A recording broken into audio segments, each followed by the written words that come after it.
Some stories begin with a peace of mind, some of them with chaos, but the most unforgettable ones, they start with a question.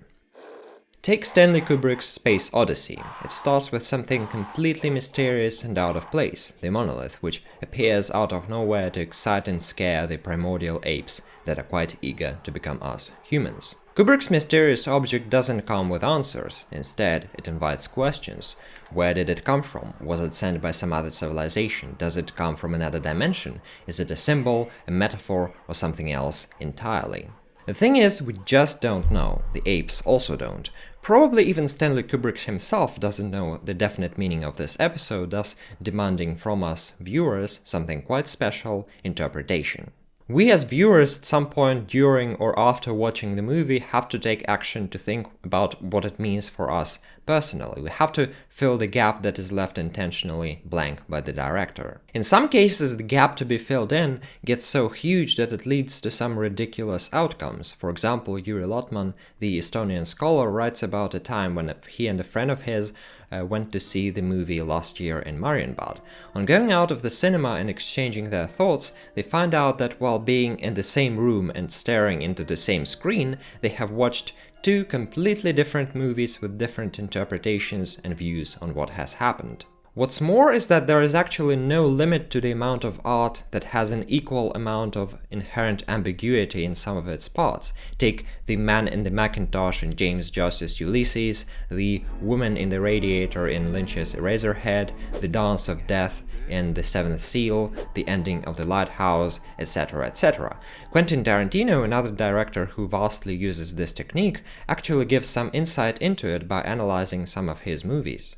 I know about the character's past, and I just want the actors to know. Now, the audience doesn't need to know. Like, for instance, Brad Pitt's character, Aldo Rain, has a rope burn exactly around his neck. But I never wanted to explain how it happened. I desperately wanted to know. Well, I want you to just figure it out, all right? I mean, it's up to you to supply where that rope burn came from. I like the idea that if you contemplate why there is a rope burn there, and somebody else contemplates why there is a rope burn there, and somebody else contemplates it, and three different people come up with three different reasons why he got a rope burn, those are three different movies you all saw. I like the idea that you opened up the briefcase in Pulp Fiction, and I don't tell you what's in there, but it's up to you to figure out what's in there, and now that's your movie.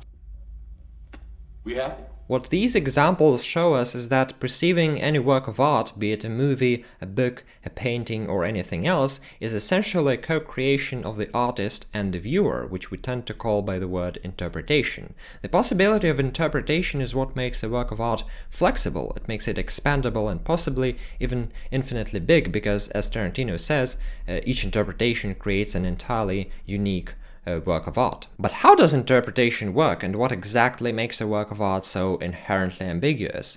This is the question that Roman Ingarden, the Polish philosopher, sets to answer in his book The Literary Work of Art, by first giving the example of a balloon.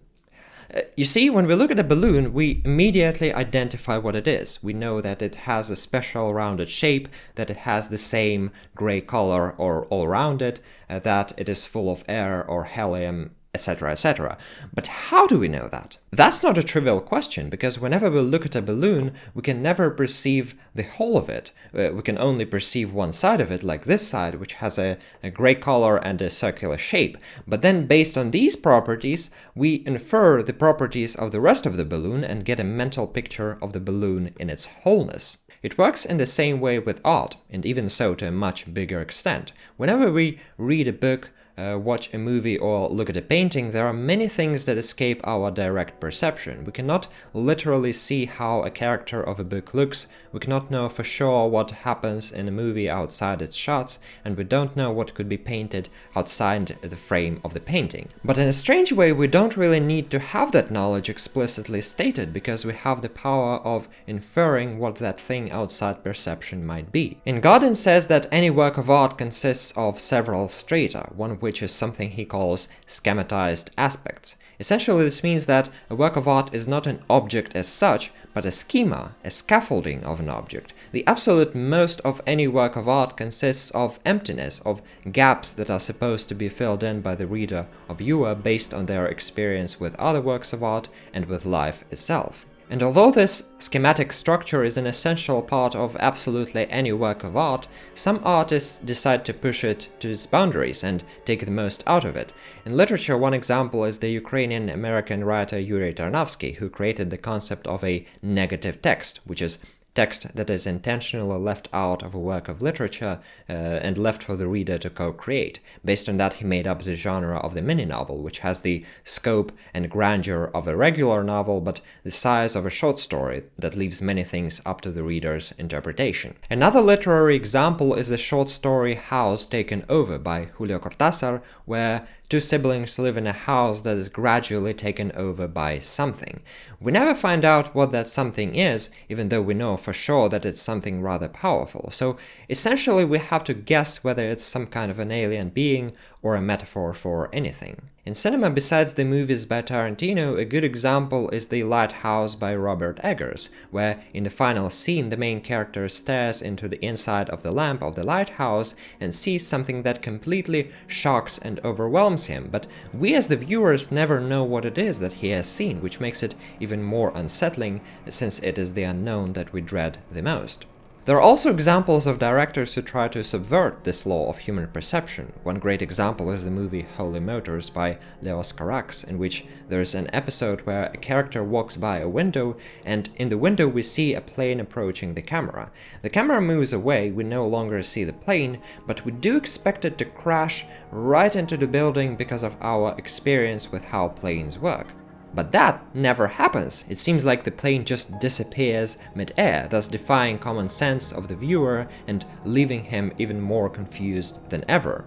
These are just a few examples of the core peculiarity of all art. What is essential in any work of art is what is not explicitly said, because that creates a way for the reader or viewer to participate in the process of creation, to become an artist of their own. This is what makes art essentially infinite and limitless, because it is formed on the intersection of the original creation of the artist and the creativity, as well as ability to interpret, of the viewer, and this infinity of art allows us to transcend the boundaries of the very limited perceived reality around us.